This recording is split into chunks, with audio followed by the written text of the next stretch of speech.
Joining us at the beach today is Conor McGregor. He's a little bit of a menace. He fights Dennis Siver this Sunday in the TD Garden in Boston. If he wins the fight, he'll face Jose Aldo during the summer. Catch it on Fox Sports 1. Let's talk to Conor. How would you explain your childhood to a stranger? What could you tell a stranger that would give them some light on how it is you grew up?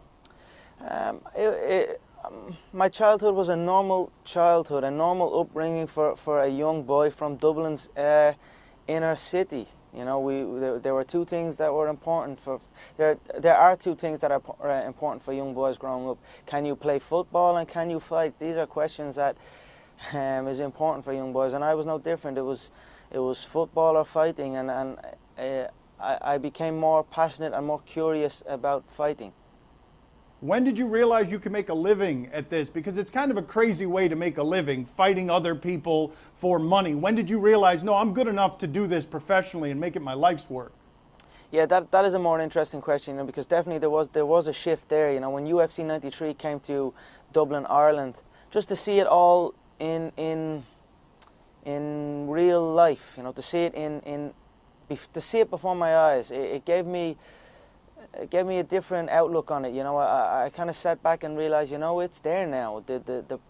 It's there for the taking. All I must do now is show up and continue doing what I am doing, and that was it. So I would say UFC 93 was the time where I felt that I will make a hell of a lot of money out of this game, because I knew even looking at the card that day, you know, that I am different than these people, and I have something that they do not.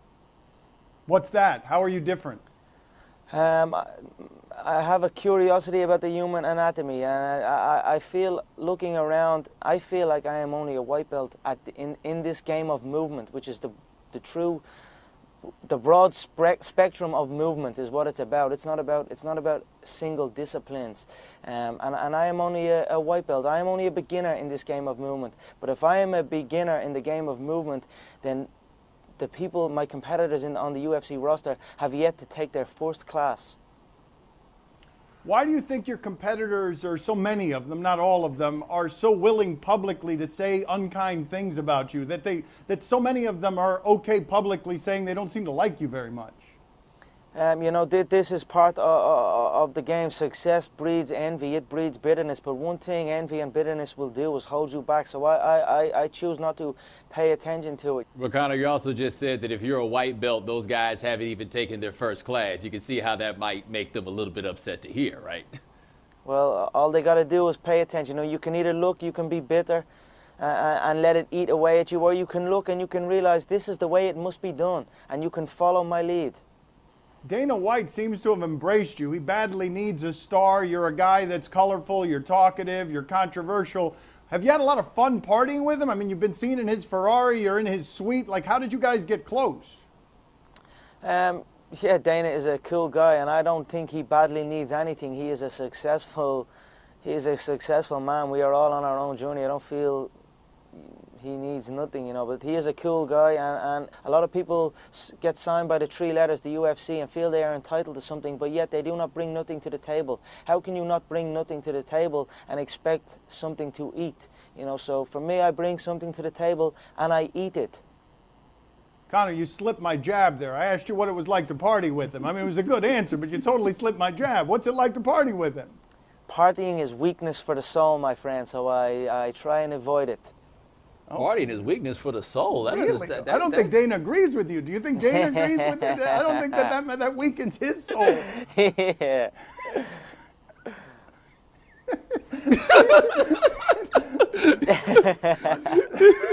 Yeah, boy, we hit the brakes when we start talking there, boy. That's funny.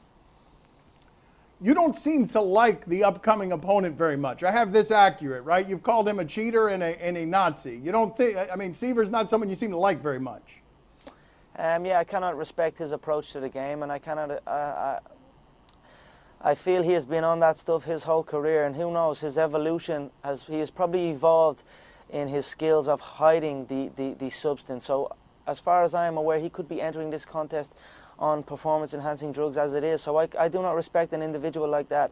As far as the Nazi comment, you know, again, poking fun, having fun online, but I realized people outside of the contest took offense. So I did not want to offend nobody that is not involved in the contest. But as far as offending Dennis, I do not care about Dennis. I will call him whatever I want. Now I will do as I please to him on Sunday night. You know, he will have two options. He can either retire or he will be cut from the promotion. On the night, live on air, I will cut him myself, as I believe I am shaping up to become vice president of the UFC pretty soon in the near future. So I will be making cuts myself. Conor, we couldn't crack you, but my old man here is going to submit you. He's going to make you tap out right now. What do you got for him, Poppy? This is a tough one now, Conor. Go What ahead. does what? Go ahead. What does your romantic side look like? Hello, sir. How are you? I cannot understand what you are saying, but I will be polite and say hello. Okay, don't worry about it. Listen, man. what does your romantic side look like? My romantic side. Yeah. Yes, tap That's out, tough guy. That's an interesting one. I have a long-term girlfriend that I've been with, and you know, I don't know about romance, but I like to get down occasionally, yeah? Are you going to propose to her soon? Oh, she might be watching. I like to get down. Yeah, let's go back to What that. does that mean? I don't really have a romantic side is what I am saying. If I go for it, I am going in for the kill. You best believe that. You will not catch me walking down the beach holding hands. You will catch me going deep. You can't use this same approach that you use fighting people with your woman, Conor. You can't do that. What? You're my kind of guy, just like me. You're my kind of guy, just like me. No, goodbye, Conor. I speak truth, my friend. What do you want? You ask me these weird questions, I answer you truth. How do you, let me hear your romantic side. No, I don't. Oh, you know, No, you I'm got a it. Don Juan. I'm a You Don got Juan. it. You got it. I prepare a big dinner for Valentine, you know. I mean, I got wine. I got all kind of Cuban stuff on the table, you know. I sing to my dear lady. sing? Yeah, that's right. Series of lies. He's just Conor ain't singing to him, though. He don't play the game like that. Conor, thank you, sir. We appreciate it. Gracias. Thank you.